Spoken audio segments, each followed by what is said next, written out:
What is up, guys? Welcome back to the garage. Today is going to be an exciting video, and hopefully the next few videos while we're working on a project that we've been kind of teasing and getting prepared for over the past few weeks. So in case you guys didn't see, this 3.2 VR6 is actually going to be the engine that's going to be going into this project. So last video we were getting it ready, doing all the service on it, timing chains, full gaskets, full reseal, and a few little upgrades as well. It's going to be an interesting build, something different than we've ever done. So yeah, the car's finally here. Actually, we picked it up last night. Went to pick it up at the owner's shop, and we finally have it here. Gonna be working on it the next few days. So let me show you guys what we're working with. So here she finally is, guys. A little dusty, but still looks really good. It looks amazing. Murdered out. Mark II Coupe, actually, as you guys can see right there. You couldn't really see in the videos earlier. It was super dark outside, but yeah, here she is. Something that if you're in the Midwest, if you're like we're in Chicago, if you're in the surrounding areas like Milwaukee and whatnot, you've probably seen this car many years ago. Right, 10 years ago. Honestly, I've never seen this car in the street. I've just always, a few times that we've met with the owner at his shop, he just always had it there just sitting, and I've always wondered what was going on with it. And because you just see the outside has got, I forgot where this body kit is from, these flares. Pandem? Are these Pandem? Can't remember. Pandem or Liberty? Something like that. One of the Japanese companies that manufacture body kits. It's got these crazy flares in it. These really unique 3-piece wheels. D90s, 3-piece, very rare. Oh yeah, they're D90s. Yeah, I think Porsche he said D90s. was 5 sets, and I think he has 2. was able to track 3 of them or something like that. I know it's a good story behind it. I can't remember right now. But yeah. I know there's not many out there. There's probably like 3 sets out there anymore. Mm-hmm. They shaved the handles. Not shaved. They did the custom handles. I believe those are of Audi. If I could be wrong. Yeah, no, it's got a bunch of details like that all over the car. Like I've seen it just parked up. Never really, I don't know. We've always been, whenever we go, it's always in and out. We're not really there for a long time, so you don't really have time to really look into a build like that. And it's kind of, I'm not gonna lie to you, it's kind of unassuming. The build is kind of unassuming. It's a sleeper. You don't really expect it to have this much work done until you actually look more deep into it and really get into the details and whatnot. It's an example. Just take a look at this.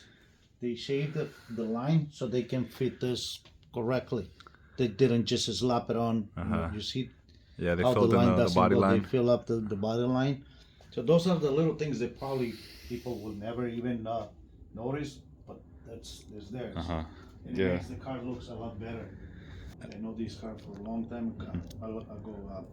When they start doing the build, I went to their old garage, and it was white.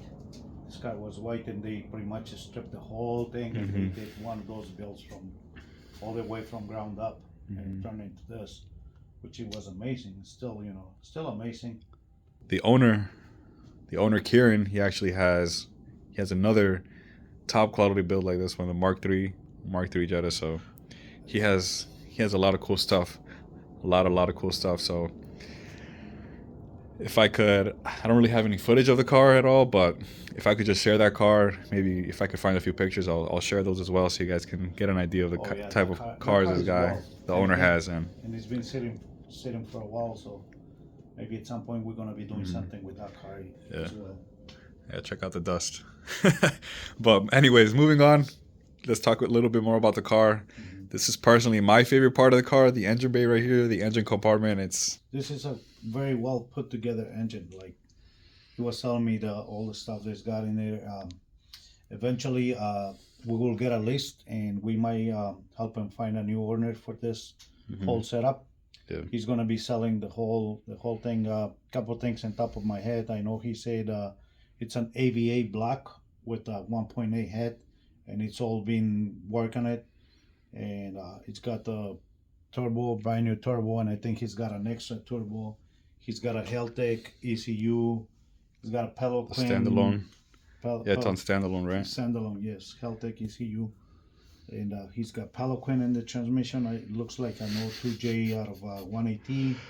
It's a bunch of cool parts in there. Yeah. So but I know they spend a lot of money in dyno tuning and all of that kind of stuff. So somebody's definitely going to score. Whoever buys this thing for the number he give me, I think it's going to be a good deal for somebody. Just the turbo and the standalone, that's pretty much what's going to cost the whole thing. So yeah, something like this nowadays was going to cost you 20 grand, something like that. I don't even know what number to put on it, but anyways. So my dad is, I know he's talking about the ABA block, the 1.8 head, but I know a lot of you probably out there don't even know what that means. So I think just to dumb it down, or not dumb it down, but simplify things for you. This engine comes out in the Mark II GTI, right? This is the early one. This is the 1.8. Well, the head is, I believe, it's a 1.8. That's the early ones, right? The early ones, and then the later ones. First 16 valve. Yeah, twin cam, 16 valve. The intake manifold. Yeah, a 4-cylinder. To make it work. Yeah, it's got the Scirocco intake manifold. The stock one comes out on this side, but for the Scirocco's, it comes on the other side. So. I guess that definitely helps with the tubing and whatnot, but the whole engine is a Frankenstein basically. Yeah, it's a bunch of parts thrown together that work. So that's how you make power back in the day. Like, believe it or not, this thing is making close to, he said, 295 or 298 horsepower at the wheels. Yeah, to the wheels. So I mean, that's how you make power back in the day. Nowadays, I mean, you can put a VR6 in it and you make close to that, but it's a lot cheaper too. But this is something for somebody that wants to have like a period correct engine swap. Pretty much early Mark II GTI 16 valve 1.8 liter head to the OBD1 2.0 ABA block, which is, I believe, has the forged crank.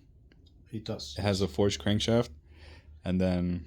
And I believe it's got rods and maybe pistons. I don't know. I don't have the details yet of what's being done to it. But I know it's built. It's built for these amount of horsepower. Yeah, so. Obviously boosted as well. Got a pretty big turbo, honestly. Pretty big turbo for the little engine. Custom piping. Yeah, everything is custom. It's all made to fit this car. It's the whole front mount and everything. It's well put together, like it's all custom.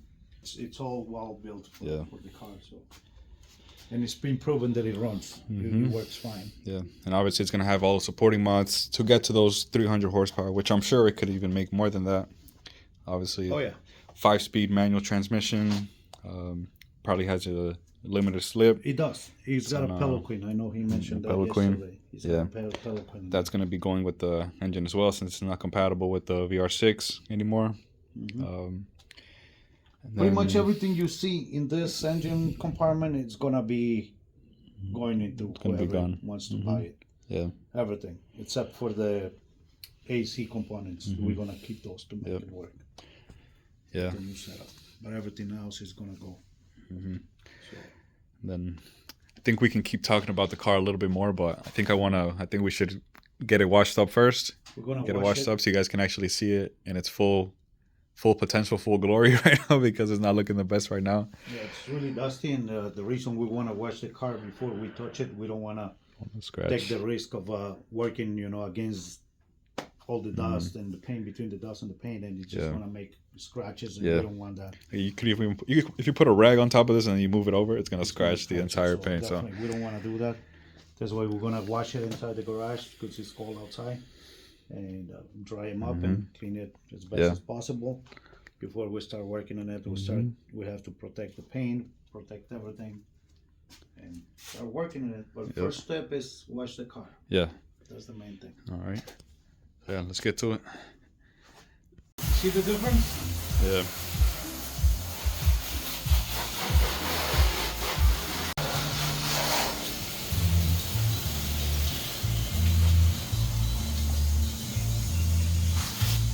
So before we start wrenching on the car, I just wanted to show you guys the interior as well. It's got a bunch of cool little details as well. It's got the leather door panels. Leather or vinyl? This is vinyl. It's vinyl.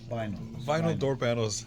I don't know if these are original or not, but they are. They are? They come out of on this car? No, they used to come in the 87s. The early GTIs. Yes. Early GTIs. I remember those. Yep. The red stripe. breast stripe dash as well. Really clean condition, no cracks. It's al volante steering wheel, a really nice period correct touch right here. One of my favorite steering wheels out there. Really nice touch. And what's also crazy is that it's got seats from a Mark IV R32 that have been adapted to fit the car. They sit compared to the original position. So I think he was telling me that a lot of fabrication, a lot of cutting and grinding was required to make these fit. Usually these look kind of out of place when you put them like in a Mark II or Mark III, but they really don't on this car. They actually look like they're because they usually look too bulky, but they actually look like they belong on this car. So yeah, they make it work. Yeah, they did a really good job. And aside from that, just a really clean, simple interior. Mark IV 32 rear bench as well. Even has a random cabby hood scoop just sitting there waiting to be painted. Yep. I think pretty sure. Yes. It's gonna be nice. Nice touch. It's genuine. It's real. Oh, it is. Yeah. So it's gonna be a nice touch once that's painted black. Match the car as well. Match the car. Or maybe it would be interesting to do like a textured paint, like the bumper and flares. Yeah, either way will that would fine. Both would look cool. Yeah, it's really nice piece. Yeah. We just put it inside. We don't want anything to happen to this thing. Nope. I'm sure it's expensive. Got a bunch of parts over there as well. There's the intake manifold. There's also a very special box right there as well. Yeah, with it's gonna be a really cool part. It's gonna be going into the interior, which we'll be talking about later on, probably in another video. Didn't even notice that he's got chrome door latches. Yeah, chrome door latches as well. So nice. Even has a chrome hood latch as well up front. And I forgot to mention we washed the car as well. I forgot to mention that. So the plan is to start working it tomorrow. It's looking a million times better. Yeah, it's just like we had like a. Look at the paint. It was a really thick coat of dust in it. Yeah, and the paint looks like black magic pearl. That's what it's called, right? Black magic pearl. That's what I think. It looks like it from a 24. No, what do they call the 20th anniversary? The Mark IV GTIs came out with this color. GLIs came out with the color. It looks like it because it's got the blue, kind of silver, purple pearl to it. So really cool color. When you look at it from certain angles, it looks black, and then from other angles, it looks like a dark gray. Yeah, it's really cool. It's a really nice color. Purplish kind of too. Looks like it's got a purple tone to it. So really nice color. Boomerang kit. Yeah, the white flares are actually boomerang. Today the plan is just to raise the car up and just check to see what lug pattern setup he has, what spindles he has, because we don't know if the axles he has are going to fit, or if he has to order new ones for the VR6 swap, since the spindles and the cup sizes for the transmission, they change for the 4-cylinder and 6-cylinder. So we're gonna raise that up and just do that for today. Yeah, that's it. All right, just gonna move the car over a little bit and we can start working on it. Definitely. So we got the car up on jack stands, got the wheel off, got the adapter off because those wheels are 5x130. And it turns out that the car has already been converted to 5 lug. So right now it's 5x100, and this is most likely a brake setup from like a Mark III GTI or something like that. Mark III GTI, those have bigger brakes from factory. So that's most likely what they did. That was back in the day. There was not many options when they built this car. Probably that was the best setup possible that you can find or you can swap, because you got the 11-inch rotors. So that was a big improvement from the 9-inch rotors that this car come with. Yeah. So that's definitely what they did. They put a Mark III. Mark III spindle, Mark III calipers, rotors, Axles, control arms. I don't know. And axles and control arms. You think so? Yes. Because those are longer axles than the regular 4-lugs. All right, let's get this car running. Yeah, we almost forgot.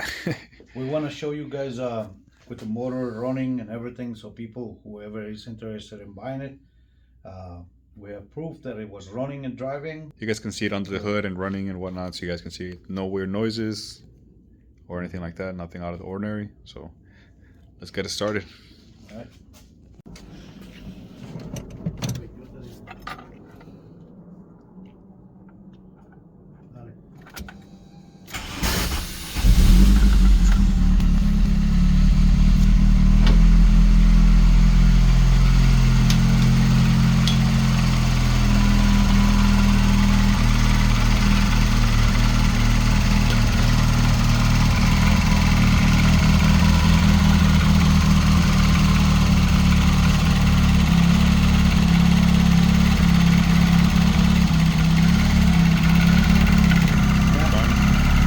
One more.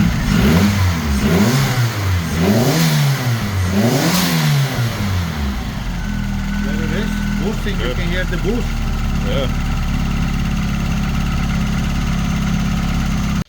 All right, so there it is, guys. Started running, runs great, builds boost, sounds amazing.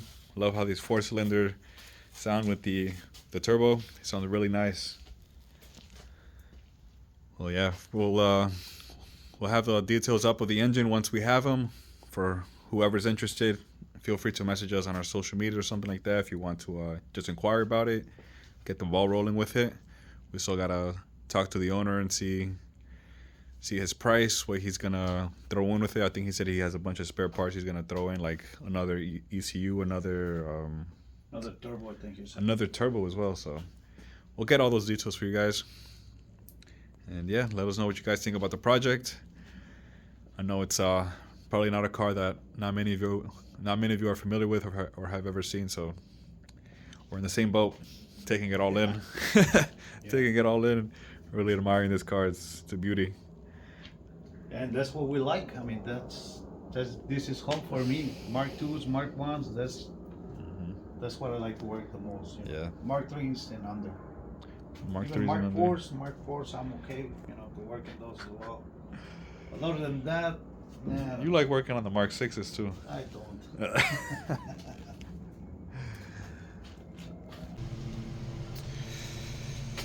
For those of you that don't know, this is our Mark 6 GTI. It's been in a few videos before, but unfortunately last night came home. Well, not came home. I was going back to the car. I was heading home, and this is what I came to. Seems like two cars collided into each other. Had a pretty nasty crash, and then one of the cars ended up hitting mine. Still took a really bad hit. You guys can see we're still assessing the damage, and it just happened yesterday, so I haven't even talked to insurance or anything yet, but it looks like the frame rail got pushed over a little bit. It seems like the wheel took most of the impact. I mean, it had to go somewhere. The frame rail is definitely pushed over like half an inch, maybe more. And the wheel is pushed back about an inch. Yeah. Seems like it's a total loss from what we're looking at. So most likely, these cars, they don't work much anymore. Even though we have a lot of stuff in this thing, a lot of money into it, but it's still, from the book, they don't work much. So we'll see. We gotta figure it out what the insurance wants to pay, and we might be able to buy it back. So. Yeah, we don't know. We don't know yet. We definitely would like to buy it back if the insurance. I know they're not gonna pay much for this car, but if we can buy it back, we might be able to make a little bit of the money we spend in it. So see what happens. yeah, that's the reality. I mean, the car is 2011. Chassis got about 180,000 miles now, so. You just got to be realistic. You know the insurance is going to lowball you. They're going to go by the book value. Yeah. And that's what hurts the most, honestly. All the time and energy that I've been putting into the car, like the past, how long have you had it? 3 years? Had it 3 years or so? Probably more, no? 3 years. Really? No, more. 4, I think. Closer to 4. Almost 4 years with this thing. Yeah. And that's what hurts the most. You're never going to get that back. Time invested into it, but I mean, thankfully I wasn't in the car. Like when I got to the car, like the police was still there.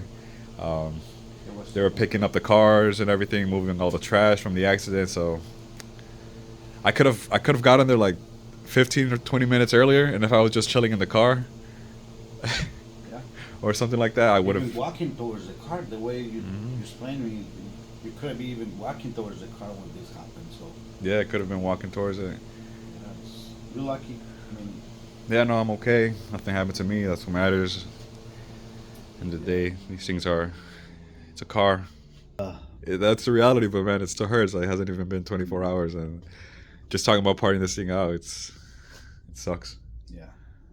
I don't want to. I don't think it's worth fixing it.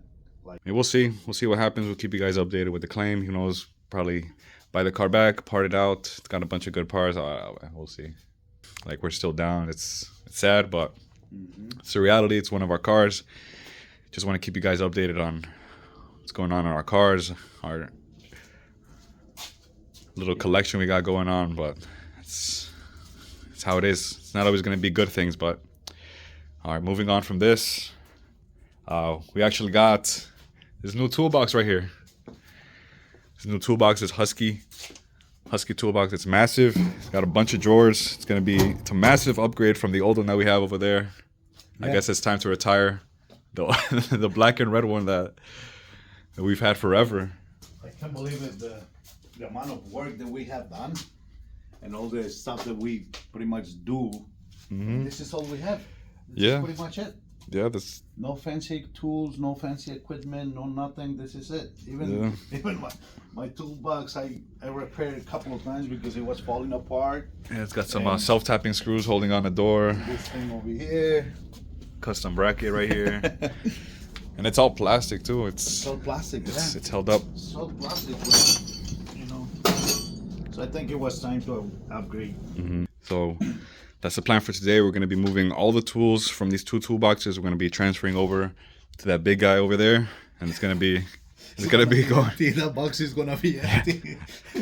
Yeah, it is. So quick update with the toolbox. Pretty much set up completely now. It's looking great. We did a bunch of reorganizing and a bunch of progress over the past few hours. We even got this toolbox over here as well. Where was it? Actually, no, it didn't even move much. It moved a few feet over, but because this toolbox is like twice the size of the other one, we needed to push a bunch of things over. Made a bunch of space here to put that toolbox there. Reorganized a bunch of tools. Now we have all the electrical stuff, pliers, and just other supplies in there as well. So everything's working out fine. And surprisingly, we kind of managed to fill up most of the drawers in the big toolbox. We made a ton of space. Now the garage feels a lot more open. It feels like we have a lot more space. We had a lot of stuff here and there, like kind of all over. Now it's getting cleaned up. We still have to clean up that section a little more, but at least now we have kind of everything where it should be, and looking better. Yeah, like before, this was supposed to be, when we first made this entire bench, this was supposed to be an open area to put tools, or if we need to hammer something out. But over time, it just got crowded with a bunch of random things here. But it's finally open. Just got to move a few more things, and now we have this space open again. Like, we even have the press here. It was always crowded here. Whenever we were hitting something on the press, everything would be falling over. Yep. It was a mess, but now it's more open. We got a ton of more space to throw more trash in here now. So yeah, it's looking good. And over here, we got this corner a little bit more organized as well. We got the hydraulic press on this side now. It used to be over there next to a toolbox. Now it's here with the polishing machine. Bunch of wiring, axles, serpentine belts, timing belts in that corner, steering wheels. Somehow managed to organize this entire area. So been doing a bunch of things. We've been in here all day, so managed to make a good amount of progress. Still gotta figure out what's going on over here with all the parts and a bunch of miscellaneous stuff. We still gotta work on this a little bit, like this drawer especially. Look at that. Just a bunch of engine mounts and tubes and a bunch of random stuff. We still got to mess with that. A lot of stuff everywhere. Like, yeah. That's what happens over the years when you're really busy just doing work and just pile stuff on top of it, and you just like, one day I'm gonna work in it. I'll figure it out next week or whatever, and just keep piling more stuff in it. But I'm happy now. Like, we definitely needed a toolbox. Yeah. No, it's great. That was a must buy. You know, it's not the best quality, but it's good. I like it. It's great. I mean, like, it's better than what we had. This one right here is all plastic. It was all plastic. We managed to make it last for years, but man, I had that it's time for a new home for this one. Let's see if somebody wants it or something. I don't know. Yeah, I mean, it still works. Yeah, it's kind of put together with screws and stuff, but still works. Yeah. Well, I was gonna wrap it up for this, guys. Yeah, let us know what you guys think about the build. What would you guys like to know more about this car? We can definitely get some more information for you all. It's an interesting car for sure, but it's gonna wrap it up for this one, guys. Thanks for watching. Peace out.